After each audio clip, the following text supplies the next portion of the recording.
So do you know how many books you've written? Is this the latest? Because I saw you also did one for Word on Fire about Catholic plays or plays that we can... Yes, God on Stage, yeah. I'm over 100 now. I've lost count. I don't care. 100 was my goal, and I've reached that, so everything else is extra. It's time to get into horror now.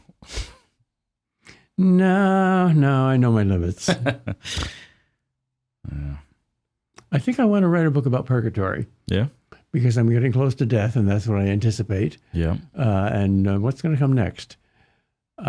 Reading St. Catherine of Genoa has changed my view of purgatory very significantly. Who is that person, and tell me what she has St. Catherine of Genoa had visions of purgatory. Okay. And she tells about her visions. And without contradicting anything the Church has always taught, that purgatory exists because of our sinful habits, and it's very painful to get rid of them, and the pains of purgatory are greater than the pains of earth. She adds that the joys of purgatory are greater than the joys of earth because, as all the saints say, in purgatory you're incapable of sinning. You're perfectly online with God's will. You will only what God wills, and God wills those purgatorial sufferings. And therefore, even though they're intense, you want them. In a sense, you enjoy them, even though they're painful. Well, you're also infallibly certain of your salvation because you've been saved. So that's a done deed. Yes, how could you not be joyful? Guaranteed. Yeah. And your relationship to time is different. Your eventual salvation is not just future, although it is future. It's also present in a way that it's not on earth. You know infallibly that you're... Do you know when she lived? I've heard the name, but I don't know anything about her. She's not 14th century, 15th century, something like that. Yeah. I find that purgatory is a concept a lot of Protestants are more open to these days, as Lewis was. Yeah, I do too. I'm writing a series of dialogues. I originally intended it to be a kind of a Catholic apologetic to Protestant evangelicals. And then I realized that the Protestant evangelical that I dialogued with the most and that I love and care about the most was my own father, who was scandalized when I became a Catholic.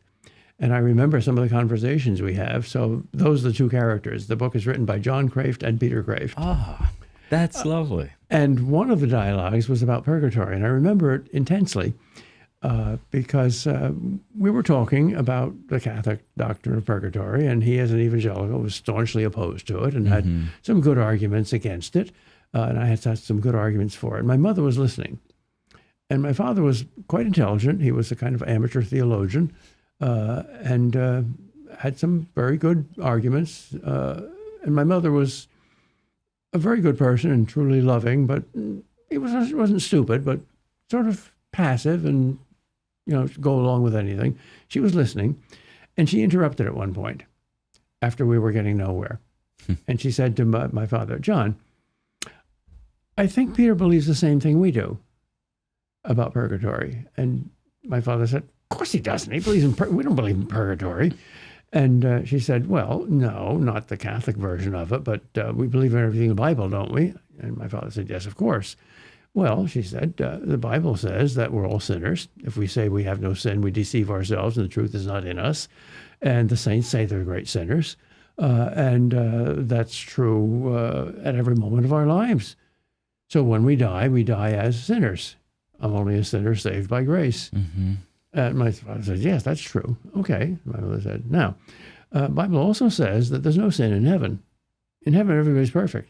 Nothing evil can enter heaven." And my father said, "Yeah, that's true too." And then my mother said, "Well, the difference between sin and evil is immense. It's like the Grand Canyon.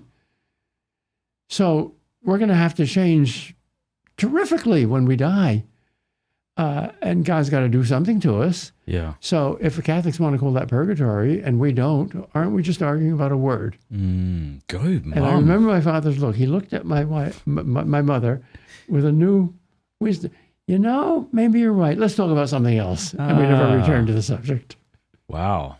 That's amazing. She anticipated Catholic apologetics so many years later, because that's really how a lot of Catholics will talk about it. Yeah, the final rush of our sanctification. Yes. Because if I'm in heaven and I'm still like this, I don't know if that could be heaven. Yeah. I'm still an idiot. I'm still attached to sin. I'm still attracted by it. Well, C.S. Lewis, who was definitely a Protestant, firmly believed in purgatory. Mm-hmm. He said, our souls want purgatory, don't they? When you, I love this analogy, when you step into the heavenly mansion and God the Father says, welcome, my beloved child, but you see that you stink and you are full of bugs and dirt. Wouldn't you like to have a nice hot shower first? Wouldn't you say, oh, yes, please? And he'll say, but it will hurt you, no. Wouldn't you say, oh, please give me the shower? Yeah, you wouldn't want a God to be like, we accept you as you are. No. Come on. No. Okay. No. Yeah. To accept yourself as you are. What a horrible thing. Yeah. In one sense, it's a necessary thing. You must love yourself ontologically, but you must be profoundly dissatisfied with yourself morally. Yeah. You're a stupid sinner. It's probably a sign that you're not too far gone if you're disgusted by yourself. Yeah. The second chapter of The Imitation of Christ talks about you should be mean in your own eyes, like to look upon yourself and to not want flattery because you're aware of who you are. Yeah. At the same time, you see yourself as something of incalculable value. You're one of God's kids. Yeah. You're not King Kong's kids, you're King God's kid. Mm-hmm. Men, have you checked out Exodus 90 lately? If you've heard of Exodus 90 before, you're probably thinking cold showers and Lent, but the Exodus 90 app offers so much more.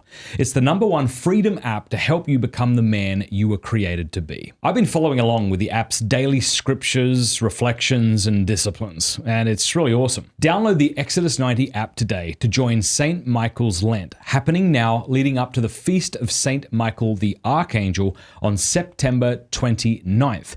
St. Michael's Lent is an ancient tradition of prayer and fasting popularized by St. Francis in the Middle Ages that's been lost in our time.